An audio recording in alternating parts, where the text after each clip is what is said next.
संख्या बल होना आवश्यक नहीं है। एक उदाहरण है इजराइल, जो 57 देशों से घिरा हुआ है और उसने 3 बार युद्ध जीता और उसकी कुल संख्या कितनी है? 84 लाख है।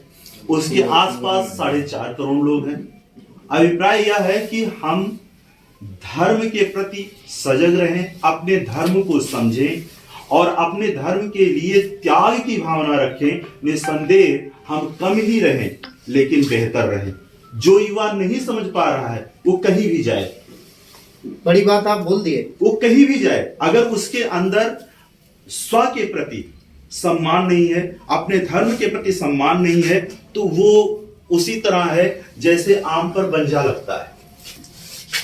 तो वो कहीं भी जाए, हम कम संख्या में ही रहेंगे, सशक्त रहेंगे, एक साथ रहेंगे, अपने धर्म को जानेंगे, अपने धर्म मूल्यों को जानेंगे, अपने इतिहास को जानेंगे, अपने कर्तव्य को जानेंगे और लड़ने के लिए तत्पर रहेंगे, बलिदान के लिए तत्पर रहेंगे। निस्संदेह हम हर जगह अपने धर्म और सनातन की रक्षा कर सकते हैं। मतलब सनातन की रक्षा करना है। सनातन पे जो ये मार्क लग रहा है, प्रश्न चिन्ह, वो हमारे कारण लग रहा है, वो हमारे ही कारण लग रहा है। हमें अपने बच्चों को सिखाना या समझाना चाहिए। अगर वो समझ गए, वो जान गए कि सनातन होता क्या है, तो फिर और कुछ करने की। जैसे एक छोटा सा भगवान श्री कृष्ण दूसरे ही अध्याय में कहते हैं, सुखे दुखे समाकृत्वा लाभा लाभो जयाते, अर्थात इन सभी स्थितियों में समत्व की स्थिति होनी चाहिए। अब ये कैसे आएगा? ये आएगा जब बचपन से उस तरह उसी स्थिति में उसे पाला जाएगा। लौकुश राम, भगवान राम के पराक्रमी सेना के सम्मुख इसलिए खड़े हो गए कि सीता मां ने उसी तरह उनको परवरिश दी। तो अगर हम अपने बालक को ही सही दिशा निर्देश नहीं दे पाएंगे, सही दिशा नहीं दे पाएंगे, वो आगे बढ़कर के क्या करेगा? वो कपूत ही होगा। तो जैसे पूत कपूत के बारे में कहा गया है कि पूत कपूत तो का धन संचय और पूत सपूत तो का धन संचय। अभिप्राय, अगर वो अच्छा है तो उसके लिए कोई चिंता की बात नहीं है, और अगर वह बुरा है तो उसकी चिंता करो ही ना, वो अपने कर्मों का फल पाएगा। आगे द्विवेदी जी से फिर चर्चा करेंगे इस विषय पे फिर कभी। लेकिन आपको बता दें, इससे पहले भी जब हमने आपसे परिचय करवाया था आपकी, तो आपको मैंने बताया था कि ये धर्मज्ञ भी हैं और शिक्षक भी। और चूंकि शिक्षक के ऊपर या अंदर बहुत सारी चीजें ऐसी होती हैं जिसको हम जानना चाहें तो कितने दिन लग सकते हैं आपको बताना नहीं पड़ेगा, क्योंकि अगर आप भी कहीं ना कहीं स्कूल गए होंगे तो शिक्षक के बारे में जानते होंगे। चूंकि कहीं ना कहीं मोटिव जो निकल के आया है ये कि हिंदुत्व को लोग समझना चाहिए, लोगों को हिंदुत्व के बारे में जानना चाहिए, और कहीं ना कहीं ये जो सनातन की पद्धतियां हैं, जो उनकी किताबें हैं, उसको अगर आप स्मरण नहीं करेंगे तो जाहिर सी बात है कि आप उससे कोसों दूर रहेंगे और आप भूल जाएंगे कि आप हैं क्या। अब चूंकि संत जी हमारे साथ हैं, जिसका हमने परिचय कराया था, ब्रह्मदेव उपाध्याय जी, क्योंकि अभी आप लोगों को हमने सुनाया था और बताया भी था, हमारे जो महंत जी हैं। अब आप चूंकि ब्रह्मदेव उपाध्याय जी के बारे में इससे पहले भी आप लोगों को हमने वीडियो में बताया था, क्योंकि आपको लोग संत कहने लगे, आपको लोग यूं कहने लगे कि मतलब, अच्छा आप ये बता दीजिए, अब पहले ही तो मैं ही आपसे थोड़ा सा क्रॉस क्वेश्चन पूछ लेता हूं, आपने विवाह क्यों नहीं किया? हाँ, आपको हम अवश्य बताना चाहेंगे कि हमारे जीवन में विवाह संस्कार क्यों नहीं हुआ, क्यों त्याग दिया गया। इसमें मुख्य कारण था, मेरे जन्म से जैसे ही मुझे होश आया, समझदारी आई, हम कक्षा 7 में पढ़ रहे थे, मेरे अंदर ये विचार आया कि हम लोगों के लिए काम करेंगे। लोगों के लिए काम कैसे करेंगे, कितना बेहतर कर सकेंगे, उसका पहला आधार था कि मैं सामाजिक जीवन का परित्याग कर देंगे। ये हमारे बचपन का पहला संकल्प था कि मैं लोगों का सेवा करूंगा, जिस कारण से हमने अविवाहित होने का प्रश्न दिया। वकील साहब, चूंकि आप महापुरुष के कहीं ना कहीं श्रेणी में आते हैं, जैसा कि आप कार्य करते हैं, तो ये मान लिया जाए कि जो भी इस धारा पे कोई भी कार्य का अगर बाधक है तो वह स्त्री ही है क्या? नहीं, ये नहीं कहा जा सकता है, ना हम कह रहे हैं कि स्त्री बाधक है। हाँ, यह अवश्य है कि यदि तहे दिल से सेवा समाज की करनी है तो अपने आवश्यकताओं को नियंत्रण करना होगा। उस आवश्यकताओं को नियंत्रण की पहली कड़ी है कि हम पारिवारिक जीवन का परित्याग कर देंगे। तो यही संभावित है क्या, अगर आपको सही अगर तरीके से समाज की सेवा करनी है तो आपका अविवाहित रहना उचित है? सेवा करने के लिए पहली आवश्यकता है कि मैं अपने आवश्यकताओं को नियंत्रण कर लेंगे। उस आवश्यकताओं में नहीं है, शादी करने के बाद ये संभव नहीं, विवाह करने के उस बाद। आवश्यकताओं को नियंत्रण में पहला कदम है कि मैं सामाजिक जीवन का परित्याग करूंगा, जिसमें विवाह और विवाह के साथ में नहीं है। ठीक है, आप लोगों ने सुना ही, बड़े अच्छी तरीके से इस शब्द को भी प्रकाशित किए हैं। और आप कह सकते हैं, एक बात बताइए, अभी चर्चा हो रही थी कि सनातन पे ही क्वेश्चन मार्क क्यों, सवाल सनातन पे ही क्यों उठता है? बिल्कुल सही है, उठ रहा है, सदियों से उठ रहा है। अभी हमारे परम पूजनीय दुबे जी ने बहुत विस्तार से कहा है। मेरा व्यक्तिगत मानना है सनातन ही मूल है। हमारे धरा पर जितने भी अनुयायी आए वो कहीं ना कहीं हमारे मूल से जुड़ कर आए, अपने विचार रखे, उनके विचारों का प्रतिपादन हुआ, उनके मानने वाले आए। जैसा कि हमारे पड़ोस में ही सिद्धार्थ जी आए, वो अपना घर परिवार राज त्याग करके एक भी विचार लाए और देखिए दुनिया में माना जा रहा है। लेकिन कहीं ना कहीं सिद्धार्थ जी भी हमारे सनातन के ही मूल हैं। यहां प्रश्न है कि सनातन पर आज कुठाराघात क्यों हो रहा है? जी, हमारे परम पूजनीय दुबे जी ने बताया, बिल्कुल सही कहा कि इसके मुख्य कारण कोई और नहीं है, मैं हूं। जो मैं कहता हूं कि मैं सनातन हूं, कहता हूं मैं ब्राह्मण हूं। अरे ब्राह्मण है कौन? हम इस समाज से पूछना चाहते हैं कि ब्राह्मण शब्द, क्षमा चाहेंगे बुरा ना लगे, हमारे ब्राह्मण भाई भी बैठे हैं और जन्म से मैं भी ब्राह्मण हूं, आज तो नहीं हूं, कि ब्राह्मण शब्द को तो आज की इस परिवेश से ही निकाल देना चाहिए। बहुत बड़ी बात आप कह रहे हैं, बहुत बड़ी बात कह रहे हैं कि मतलब ब्राह्मण शब्द को ही भी इस परिवेश से निकाल देना चाहिए। हाँ, कि जितने ब्राह्मण हैं वो अंगुली पर गिरने भर का भी नहीं है जो अपने को ब्राह्मण कह सकते हैं। उसमें भी प्रश्न हमारे परम पूजनीय दुबे जी ने दिखाया कि महामंडलेश्वर कौन बन गया। ये जो 3 स्टेप प्रेजेंट में और कितने स्टेप अंदर होंगे गिनती भी नहीं होगी, वो महामंडलेश्वर बन गए। वो हमारे सनातन के शिरोमणि दिक कह रहे हैं, अब वो हैं क्या? तो सनातन पर कुठाराघात क्यों नहीं होगा जब उनका नाम महामंडलेश्वर में आएगा और गैर देख रहे हैं कि ये महामंडलेश्वर हैं। वो ब्रह्मचर्य है कि जो 5 जगह घूम के आया हो।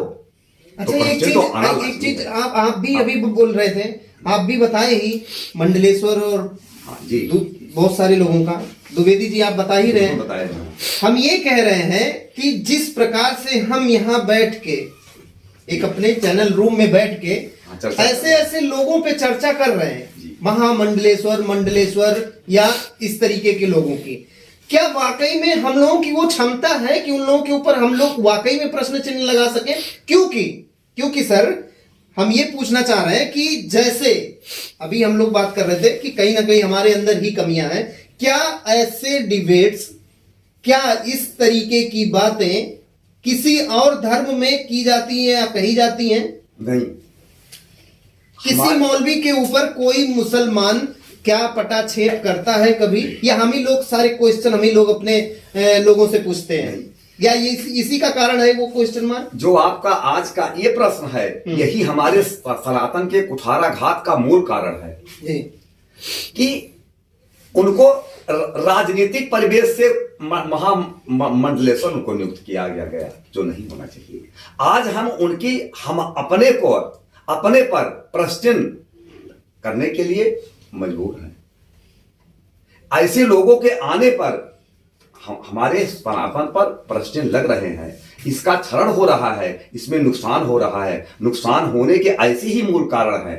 अब ये कहिए कि हमारा कहना गलत नहीं है, बल्कि उनका महामंडलेश्वर के पद पर पदासीन करना गलत है। यदि वो गलत किए तो हमने कह दिया।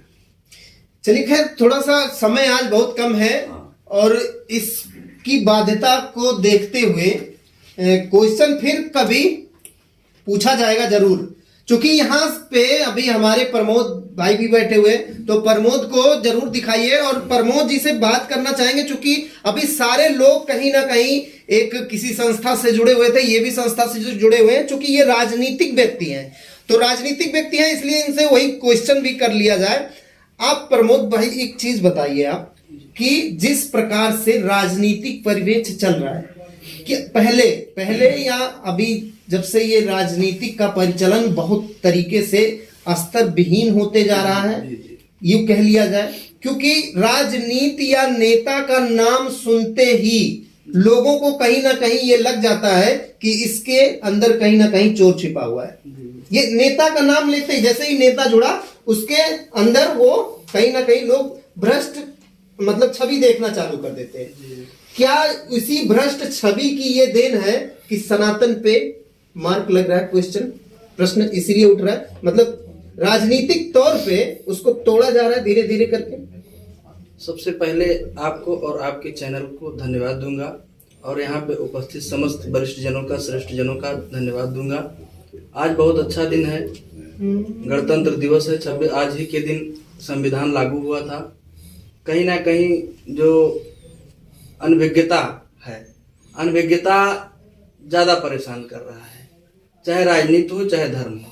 राजनीति में भी एक चपरासी की आप वैकेंसी देखने जाएंगे, उसमें लिखा होगा, उसमें कक्षा या 8 स्कूल कुछ शैक्षणिक योग्यता या अनुभव मांगा जाएगा।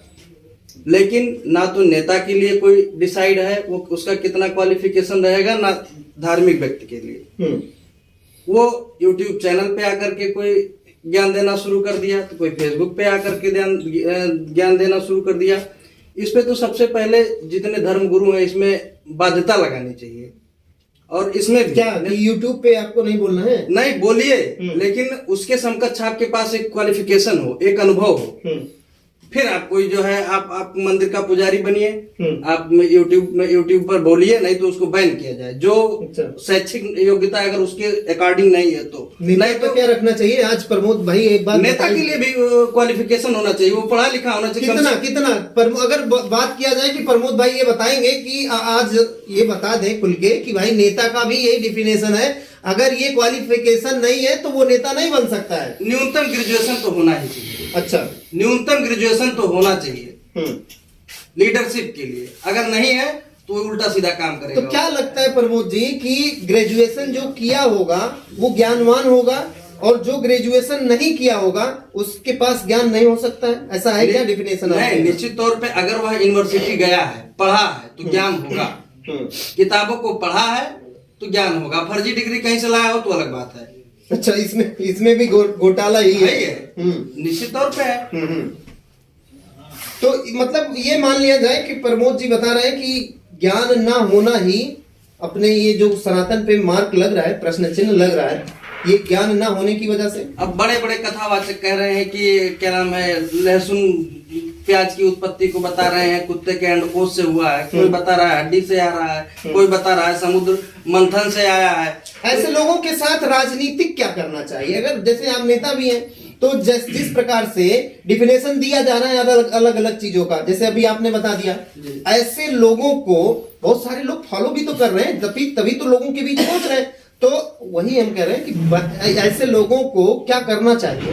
हम तो मान्यता नहीं देते ऐसे लोग को, एकदम अनुभवहीन मानते हैं। मैं ऐसे लोग को नहीं पसंद करता। ठीक है, लेकिन करना ऐसे लोगों के साथ क्या करना चाहिए? ये सरकार नहीं कर पा रही है। ये धर्मगुरु डिसाइड करें। उस सनातन धर्म का अगर कोई दुष्प्रचार कर रहा है तो उनके लोगों को जो शीर्ष नेतृत्व पे बैठे हैं उनको इसका विरोध करना चाहिए। अभी से शीर्ष नेतृत्व पे ही सवाल उठ गया आपके यहाँ पे। सनातन को मानते हैं ना प्रमोद चौधरी? तो सनातन को मानते हैं अगर, तो आपके शीर्ष नेतृत्व पे ही अगर सवाल खड़ा हो रहा है तो किसको डिफिनेशन देंगे कि ये सही कर देंगे? तो अब अगर शीर्ष नेतृत्व पे सवाल उठ रहा है तो शीर्ष नेतृत्व को सुधारना हम लोग भी जानते हैं। हम लोग अपने हिसाब से मानेंगे जो सही है। हमारे द्विवेदी जी बैठे हैं, अनुभवी व्यक्ति, जो हमारे आसपास के लोग, जो पढ़े लिखे लोग हैं, धर्म के ज्ञाता हैं। ये कौन डिसाइड करेगा कि आपके द्विवेदी जी सही बोल रहे हैं? सही बोल रहे हैं, बिल्कुल सही बोल रहे हैं। मतलब आपने माना, वो हमें विश्वास है। हाँ, हम कंफर्म है। तो वैसे ही उस व्यक्ति के बारे में अगर किसी ने विश्वास कर लिया तो वो भी सही है फिर? नहीं, ऐसे कैसे है? आप पढ़े लिखे हुए हैं, आप पीएचडी हैं, समाज में बैठते हैं, उनको मेरा जो अनुभव है, मुझे कंफर्म है कि वो गलत नहीं कर रहे हैं जी। इसलिए जी, तो सनातन को अगर जी, आपके राजनीतिक चश्मे से देखा जाए, जी, जिस तरीके से अभी चल रहा है, जी, तो क्या लगता है आपको कि राजनीति में अगर प्रमोद चौधरी किसी पोस्ट पे जाते हैं, टॉप मोस्ट पे, तो क्या बदलाव लाएंगे कि सनातन पे क्वेश्चन मार्क नहीं लगेगा? हम तो यही बदलाव लाएंगे कि जो चाहे कथा कहे, चाहे मंदिर में रहे, चाहे जहां भी रहे, वह अगर उचित शैक्षणिक योग्यता और अनुभव नहीं रखता है तो उस जगह पे बैठने लायक नहीं है। नहीं है। चलिए, खैर, अभी आप लोग जिस तरीके से देख रहे थे इस चैनल पे, और सभी महानुभाव और सभी का परिचय कराते ही हमने आपको बता दिया था कि एक से बढ़कर एक है सब यहाँ बैठे हुए, और बस्ती के ये चेहरे हैं ऐसे कि आप जहां भी जाएंगे, जैसे भी, कहीं ना कहीं हर एक परिस्थिति में आपको मिल जाएंगे। सबसे मूल कारण जो हमारे समझ में आया वो ये निकल के आया है कि जो ये सनातन पे प्रश्न चिन्ह लगता है उसका मूल कारण है अज्ञानता। जैसा कि आप बारी बारी से सुन भी लिए होंगे, सभी के मुंह से कहीं ना कहीं एक चीज जरूर निकल के आ गई कि अज्ञानता बस ही हम ऐसी सारी चीजों को देख रहे हैं। कहीं ना कहीं वो अज्ञानता, वो प्रश्न चिन्ह कब खत्म होगा इन सनातनियों को, जब ये ज्ञान की चीजें या इनकी जो अपनी किताब की चीजें हैं इनको ये ग्रहण करेंगे, जैसा कि निकल के आया है। आपका अपना क्या विचार है जरूर बताइएगा। फिलहाल अभी आप लोग देख रहे थे रिपब्लिक न्यूज टीवी, मैं अमर बड़ी मिश्रा।